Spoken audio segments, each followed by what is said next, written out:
শিক্ষক পড়া ধরলেই কিছু শিশু ভয় পায়, চুপ হয়ে যায়। কেন জানেন? এটা শুধু পড়া না পারার সমস্যা নয়, এটা তার মনের ভেতরের কনফ্লিক্ট। শিশুর মনের জগতে সবসময় কিউরিসিটি, খেলাধুলা আর এক্সপ্লোরেশন কাজ করে। কিন্তু যখন হঠাৎ শিক্ষক পড়া ধরেন, শিশুর মনে চাপ তৈরি হয়, ভুল করার ভয় আসে, আত্মবিশ্বাস কমে যায়। এই অবস্থাকেই বলা হয় ইন্টারনাল কনফ্লিক্ট। আমি পারবো তো? ভুল করলে কি বকা খেতে হবে? সবাই হাসবে না তো? এই চিন্তাগুলো শিশুকে মেন্টালি ব্লক করে দেয়। নীলা, পড়তে আসো। এই সমীকরণটা পড়ো তো। সবাই তাকিয়ে আছে।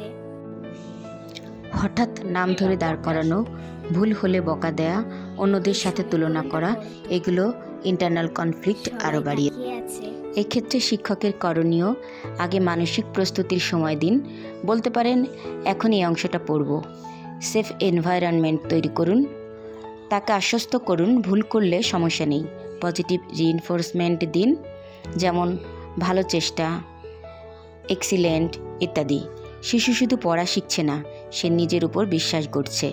শিক্ষকের আচরণই ঠিক করে দেয় সে কনফিডেন্ট হবে না ভয় পাবে।